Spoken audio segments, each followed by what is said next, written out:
രാത്രി ഉറങ്ങുന്ന സമയത്തൊക്കെ നല്ല നീറ്റിലാണ്. ഈ പൊള്ളിയാൽ പുരട്ടുന്ന ഒരു ഓയിൽമെന്റ് പുരട്ടി കൊടുത്തിട്ടുണ്ട്. പിന്നെ കഴിയുന്നതും വീട്ടിൽ മഷി പുരട്ടുമ്പോൾ ഇങ്ങനെ അതിന് പ്രൊട്ടക്ഷനുള്ള മെറ്റീരിയൽസ് തരിക. തവനൂർ മണ്ഡലത്തിലെ വിവിധ പോളിംഗ് സ്റ്റേഷനുകളിൽ ഡ്യൂട്ടിയിലുണ്ടായിരുന്ന പോളിംഗ് ഉദ്യോഗസ്ഥർക്ക് വിരലിൽ പുരട്ടുന്ന മഷിയിൽ നിന്നും പൊള്ളലേറ്റു.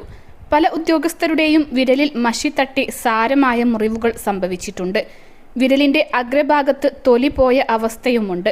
മാത്രമല്ല മഷി തെറിച്ച കൈയിന്റെ വിവിധ ഭാഗങ്ങളിലും കഴുത്തിലും മുഖത്തുമെല്ലാം പൊള്ളലേറ്റിട്ടുണ്ട്.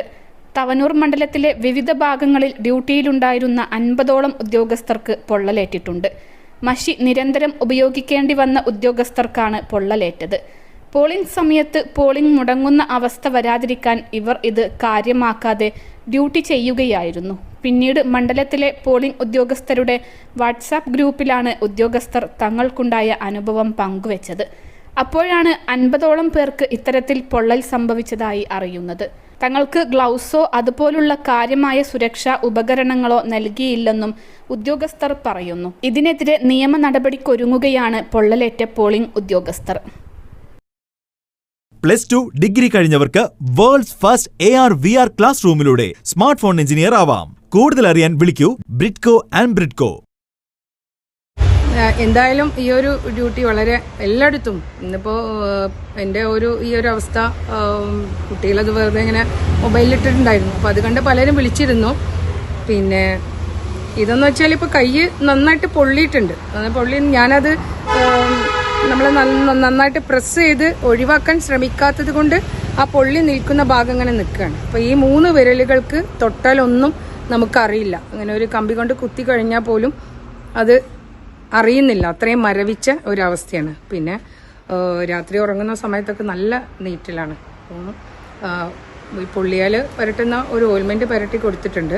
പിന്നെ കഴിയുന്നതും വീട്ടുജോലി എന്നൊക്കെ ഒന്ന് വിട്ട് നിന്നിട്ട് ഇത് പൊട്ടാതിരിക്കാൻ വളരെയേറെ ശ്രദ്ധിക്കുന്നുണ്ട്. പിന്നെ ഒന്ന് പറയാനുള്ളത് എന്താണെന്ന് വെച്ചാൽ ഇത്തരം ഡ്യൂട്ടികളൊക്കെ തരുമ്പോൾ നമുക്ക് അതിനനുസൃതമായിട്ടുള്ള ഒരു പ്രൊട്ടക്ഷൻ, ഇപ്പോൾ മഷി പുരട്ടുമ്പോൾ ഇങ്ങനെ അതിന് പ്രൊട്ടക്ഷനുള്ള മെറ്റീരിയൽസ് തരിക. പിന്നെ പ്രത്യേകിച്ച് പറയാനുള്ളത് ഇലക്ഷൻ ഡ്യൂട്ടിയിൽ ഇപ്പോൾ ഇത്തവണ നമുക്ക് 4 ആളുകളാണ്. ഒരു പ്രിസൈഡിംഗ് ഓഫീസർ, 3 പോളിംഗ് ഓഫീസേഴ്സ്. അതിൽ ഫസ്റ്റ് പോളിംഗ് ഓഫീസർ അദ്ദേഹം നമ്മൾ പേര് ക്രമനമ്പറിൽ വിളിക്കുന്നു, അത് ക്രോസ് ചെയ്യുന്നു. പിന്നെ സെക്കൻഡ് പോളിംഗ് ഓഫീസറുടെ ഡ്യൂട്ടി ഞാൻ നേരത്തെ പറഞ്ഞു. തേർഡ് പോളിംഗ് ഓഫീസർ ആ സ്ലിപ്പ് വാങ്ങിക്കുന്നു, നമ്മുടെ കൺട്രോളിംഗ് യൂണിറ്റ് ഓൺ ചെയ്ത് കൊടുക്കുന്നു. അപ്പോൾ ഈ സെക്കൻഡ് പോളിംഗ് ഓഫീസറുടെ ഡ്യൂട്ടികൾ ഞാൻ പറഞ്ഞല്ലോ, സത്യത്തിൽ അത് ഒരു 2 ആൾ ചെയ്യേണ്ട ഡ്യൂട്ടി തന്നെയാണ്. എന്തായാലും ഒരാളോ 2 ആളും കൂടി ആ ടീമിനകത്ത് പെടുത്തി ഒരു 5 പേര് അല്ലെങ്കിൽ 6 പേര്, മാക്സിമം 6 പേരെങ്കിലുള്ള ഒരു ടീമാണ് ഒരു ബൂത്തിലെ ഇലക്ഷൻ ഡ്യൂട്ടിക്ക് വേണ്ടത്. അത് എന്തിനെന്ന് വെച്ചാൽ ഈ മഷി പുരട്ടാൻ ഒരു ഓഫീസറെ മാത്രം വെക്കുക. പ്രത്യേകിച്ച് 17A അതൊരു ഇമ്പോർട്ടൻ്റ് റെക്കോർഡാണ്. ഒരു 17A നമ്മളുടെ കൗണ്ടിങ് സമയത്ത് ഒക്കെ വളരെ പ്രധാനമായിട്ട് നോക്കേണ്ട ഒരു റെക്കോർഡാണ്. ആ റെക്കോർഡ് കൈകാര്യം ചെയ്യുന്ന വ്യക്തി ഈ ഒരു ഇങ്ക് ഉപയോഗിക്കുന്നത് തന്നെ വളരെ പ്രയാസമാണ്. അപ്പോൾ അതിനുവേണ്ടി ഒരു എക്സ്ട്രാ ഒരു ഓഫീസർ അല്ലെങ്കിൽ ഒരാളെയും കൂടി അധികം നമ്മൾ വെക്കുക.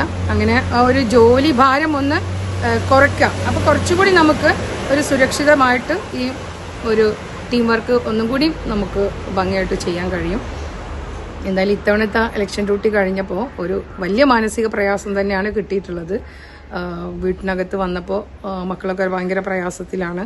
അവരൊക്കെ എക്സാമുള്ള മോളൊക്കെ അതൊക്കെ ഒഴിവാക്കി അവളെ സ്റ്റഡി ലീവൊക്കെ മറന്ന് ഇവിടെ വന്നിരിക്കുകയാണ്. അത്രയും വയ്യ. കാരണം ഇപ്പോൾ കൈ മൊത്തം വേദനയുണ്ട്. പിന്നെ ഭക്ഷണത്തിന്റെ കാര്യത്തിലൊക്കെ നമുക്ക് അതൊക്കെ പ്രയാസം തന്നെയാണ്. നമുക്കൊരു മിനിറ്റ് പോലും ഗ്യാപ്പ് കിട്ടുന്നില്ല. ബ്രേക്ക്ഫാസ്റ്റ് കഴിക്കാൻ കഴിഞ്ഞിട്ടില്ല. പിന്നെ ഉച്ചഭക്ഷണം എന്ന് പറഞ്ഞാൽ 4-4:15 വരെയും കഴിക്കാൻ കഴിഞ്ഞില്ല. പിന്നെ ഈ ഒരു കൈയിന്റെ നീറ്റിൽ കൊണ്ട് എനിക്ക് ഇടക്ക് ഒരു 10 മിനിറ്റ് വളരെ അസ്വസ്ഥമായൊരവസ്ഥ ഉണ്ടായി. അപ്പോൾ അത്രയും അവരോട് വോട്ടേഴ്സിനോട് താഴ്ന്ന് പറഞ്ഞിട്ട് ഒരു 5-6 മിനിറ്റ് ഗ്യാപ്പ് തന്നപ്പോൾ ഒരിത്തിരി വെള്ളം പോയി കുടിച്ചു എന്നല്ലാതെ ഒന്നും നമുക്ക് നമ്മളുടെ അതൊന്നും ഒരു പ്രയാസമായിട്ട് പറയുന്നില്ല. പക്ഷെ ഇത്തരം അവസ്ഥകൾ വളരെ വിഷമം തോന്നി. ഇത് ഒരു എന്താ പറയുക, ഇത് ഗവൺമെൻറ്റിൻ്റെ ഒരു അനാസ്ഥയായിട്ടോ അല്ലെങ്കിൽ ഒരു ശ്രദ്ധക്കുറവ് അല്ലേ, അങ്ങനെ തന്നെയാണ് എൻ്റെ ഒരു വ്യക്തിപരമായ അഭിപ്രായം. കുറച്ചുകൂടി ഇത്തരം ഡ്യൂട്ടികളൊക്കെ ഏൽപ്പിക്കുമ്പോൾ ഞാൻ പറഞ്ഞ പോലെ അതൊരു വലിയ ഒരു കാര്യമാണ്. ടീം അംഗങ്ങളുടെ എണ്ണം കൂട്ടുക.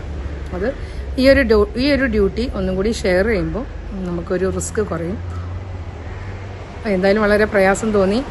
ഡ്യൂട്ടിയിലൊക്കെ വളരെ സാറ്റിസ്ഫാക്ഷൻ തന്നെയാണ്. തിരിച്ച് നമ്മൾ പോന്നപ്പോൾ ഒരു മാനസികമായിട്ട് വളരെ പ്രയാസം. ഇനി ഇതിൻ്റെ ഒരു മറ്റ് എഫക്റ്റുകളൊന്നും ഇല്ലാതിരിക്കട്ടെ. വായിക്കാതെ നമ്മൾ മുഖം കഴുകുമ്പോഴും അതുപോലെ തന്നെ ബ്രെഡ് കൊണ്ടുവന്ന് വെച്ചിട്ടുണ്ടായിരുന്നു. അപ്പോൾ അതെടുത്ത് കഴിക്കുമ്പോഴൊക്കെ ഇത് നമ്മുടെ വയറിനകത്തൊക്കെ പോയിട്ട് ഉണ്ട് എന്നുള്ള പ്രയാസങ്ങളൊക്കെ ഉണ്ട്. എന്നാലും ഒരു മാനസിക പ്രയാസം ഇവിടെ ഷെയർ ചെയ്തതാണ്. ഓക്കെ. 21 ലക്ഷത്തോളം സന്തുഷ്ടരായ ഉപഭോക്താക്കളും 2 ലക്ഷത്തോളം തിമിര ശസ്ത്രക്രിയകളും പൂർത്തിയാക്കിയ മലബാറിലെ ഏക കണ്ണാശുപത്രി ആൻസലാമ ഐ ഹോസ്പിറ്റൽ.